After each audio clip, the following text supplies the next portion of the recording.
బిస్మిల్లాహిర్రహమానిర్రహీం. ఈరోజు మేము కాస్కో హోల్సేల్ స్కార్బోలో ఉన్నాము. ఓకే, ఇక్కడ ఎక్కువ షాపింగ్ చేయడానికి చాలామంది వస్తారు. దీనికి కార్డు కావాలి. యాక్చువల్గా ఇయర్లీ కార్డు ప్రీమియం అయితే ఎగ్జిక్యూటివ్ అయితే కింద $110 ఉంటుంది, లేకపోతే కింద $35-45 ఉంటుంది మిగతాది. సో ఇక్కడ అన్నీ దొరుకుతాయి చాలా వరకు, అంటే బల్క్లో దొరుకుతాయి. ఒకవేళ ఫ్యామిలీస్ వాళ్ళు ఉంటే కింద బెస్ట్ కాస్కో బిజినెస్ కార్డు తీసుకోవటము. సో ఇక్కడ టైర్ సెంటర్ ఉంది దాని పక్కదే. అంటే ఒకవేళ మనం ఇక్కడ వింటర్ టైర్స్ చేంజ్ చేసుకోవటానికి రీసెంట్గా నేను చేంజ్ చేశాను. సో మంచి డీల్స్లోనే దొరుకుతాయి, కొద్దిగా $100 $200 ఆఫ్ ఉంటుంది.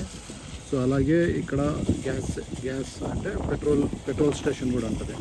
సో పెట్రోల్ వచ్చేసి ఇక్కడ తక్కువ ఉంటుంది బయట కంపారిటివ్లీ వేరే వాటితో, కానీ ఇక్కడ క్వాలిటీ కూడా చాలా బాగుంటుంది.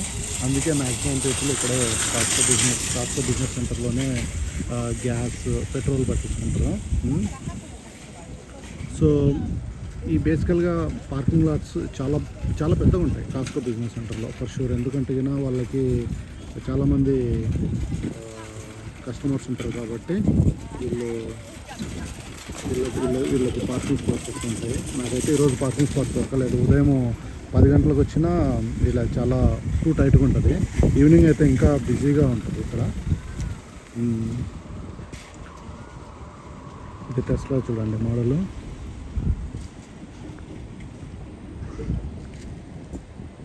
ఇది ఇక్కడంతా మనము సెల్ఫ్గానే మనమే గ్యాస్ పట్టించుకోవాలి. సో వాళ్ళేమి వచ్చి ఎవరు ఫిల్ చేయరు. మనం ఏది కావాలంటే అంటే డిఫరెంట్ ఉంటాయి గ్యాస్ మనకి. లగ్జరీ కార్స్ అయితే కింద ప్రీమియం వేయించుకుంటారు. మంచి క్వాలిటీ దొరుకుతుంది. అట్ ద సేమ్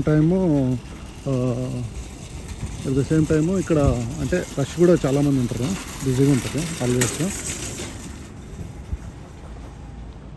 దీని టైమింగ్స్ వచ్చేసి వింటర్లో కొద్దిగా తక్కువ ఉంటాయి బిజినెస్ అవర్స్వి. లేకపోతే కన్నా నార్మల్గా 7 PM వరకు ఉంటుంది, 7 గంటల వరకు ఉంటుంది.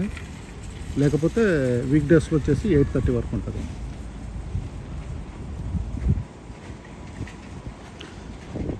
దాని పక్కనే గురుకుల్ సెంటర్ ఉంది, అది సిక్ వాళ్ళది.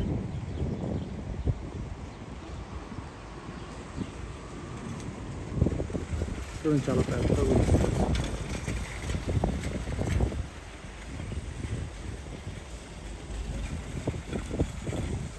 ఇది వచ్చేసి స్పాట్ ఓన్లీ డిజేబుల్ పర్సన్స్కి. ఇక్కడ వేరే వాళ్ళు పార్క్ చేస్తే కన్నా $500 ఫైన్ వేస్తారు. చాలా జాగ్రత్తగా ఉండాలి. ఇలా ఉంటాయి, అంటే వీళ్ళకి ముంగటే ఇస్తారు, షాపింగ్ సెంటర్కి ముంగటే. సో ఇది ఇలా ఉంటుంది.